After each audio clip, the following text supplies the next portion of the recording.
Hey, what's going on, my beautiful MCU people? Hollywood Mock Chow TV. The time has finally come. It is Black Widow's first solo movie, and it will be her last solo movie. We're gonna celebrate her life because we are talking about Black Widow, the movie. We're gonna get into the non-spoilers and spoilers. We're gonna give it my overall rating. We're gonna talk about what I like, what I didn't like, and the future of this franchise. Are you guys ready to celebrate 10 years of Black Widow? I am, for the very last time. I'm Hollywood Mock Chow TV. Let's go ahead and get into it. Play that cool intro, baby.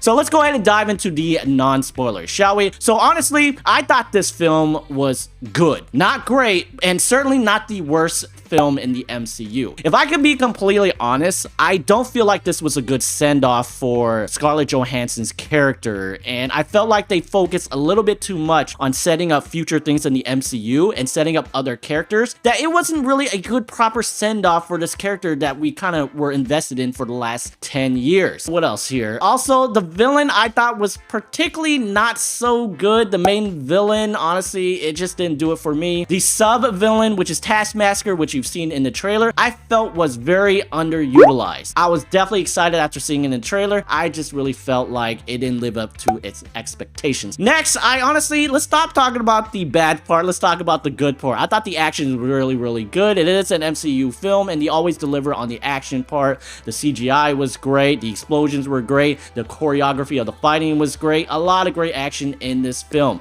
If you're going in here wanting some good action, you will not be disappointed. And last but not least, honestly, my recommendation based off that, I really do recommend that this would be better if you saw this when it came to DVD, or if you guys want to pay the extra 30 bucks and just see it on Disney+. So that is it in my non-spoiler review. Let's go ahead and give it my overall rating. Honestly, from a rating of 1 to 5, 5 being the best, 1 being the absolute worst, I give Black Widow, drum roll if you please, I give it, score 1 to 5, I give it a 3 out of 5. And that's really not bad. That's all the way in the middle. Fair warning, we're gonna get into the full spoilers. Are you guys ready? Here we go. So why did I give it a 3 out of 5? Let's go ahead and talk about the pros and the cons, because I feel like that will justify why I gave it the score I did. Let's go ahead and start with the pros of the movie. So once again, like I said in non-spoilers, the action was really great. It was really on par of almost like being like a Jason Bourne type movie. Another pro in this movie I felt was good connection to past events. At the end of the movie, you see Natasha dye her hair blonde, which is the hair she has in Avengers Infinity War. Other connections. So this one was actually really cool. And it's actually one of my favorite scenes in Avengers Part 1, when Natasha was trying to interrogate Loki, and he mentions Dreykov's daughter. Really not that complicated. I got red in my ledger. I'd like to wipe it out. Can you? Can you wipe out that much red? Dreykov's daughter, Sao Paulo, the hospital fire.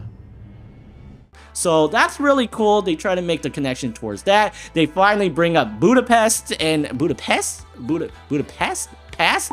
There's a recurring joke on whether it's not Budapest or Budapest. Anyway, they make references to what actually happened in Budapest. Jeremy Renner has a uncredited speaking cameo in the film. You don't physically get to see him. You hear him on the radio when he's contacting Natasha Romanoff right before seemingly kills Dreykov and his daughter. And what else here? The cast was really good. I mean, Scarlett Johansson was really good in this part. It blows my mind that they originally wanted Emily Blunt, who turned it down because she didn't want to do comic book movies. And it's also funny that her husband, John Krasinski, also auditioned for Captain America as well. What could have been?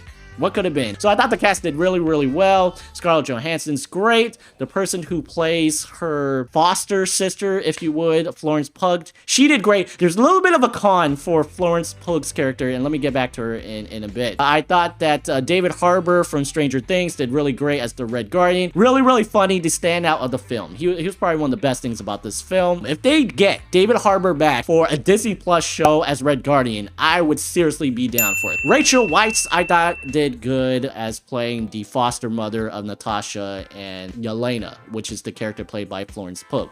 Speaking of Florence Pugh, let's go ahead and talk about her. So one con about that, and I really like the actress because I'm a big pro wrestling fan, and I really enjoyed her in the semi-biographical WWE film Fighting with My Family, which I thought she did really, really well. I like her as an actress. I've seen her in interviews. She did great, but her character tries to drop so many jokes that falls flat. It just simply doesn't work. What are a spy's favorite type of shoes?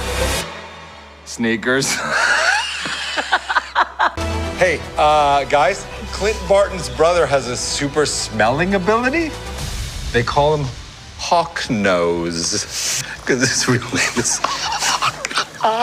Just admit it, you love my jokes. I'd actually liked a few. Yeah, see? I'll take it.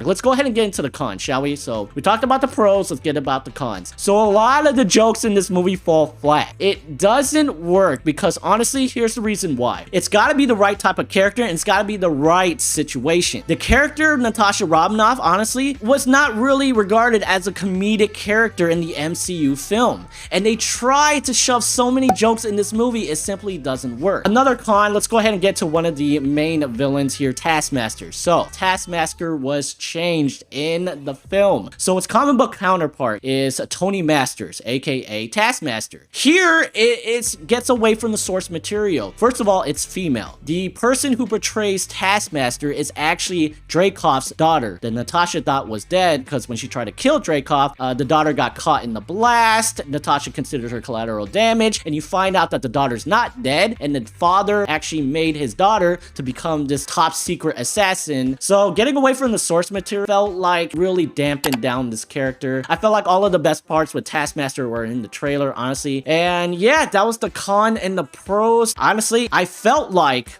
this was the first in what should have been a trilogy of Black Widow films. So if this was the first in a trilogy and the character was not dead, say the character never got killed off in Avengers Endgame, right? If this was the first in the series, it's okay because they do a lot to set things up in the film. But then to know the fact that the character is dead, it just wasn't a good send-off. Anyway, let's go ahead and talk about the future, my predictions for where they might be going with this. So I feel like they're setting up Natasha's foster sister Yelena as the new Black Widow, and it really does seem like they're setting up Young Avengers. Let's go ahead and talk about the after credit scene because there is an after credit scene. So it shows in the present day that Yelena, Natasha's foster sister, goes and visits the gravestone of Natasha who passed away in Avengers Endgame. Then she is approached by Julie Louis-Dreyfus, Elaine Bennis from Seinfeld, who appeared in Falcon and Winter Soldier as Valentina Fontaine, I think that's her name. It looks like she may be setting up her own secret team, and she basically says, hey, I have some information on who killed your foster sister, Natasha. She hands her a folder or an iPad, I forget which one, and it happens to be a picture of Clint Barton, aka Jeremy Renner, and I think I did read an article saying that Florence Pugh was confirmed to be in Hawkeye. I wasn't actually sure.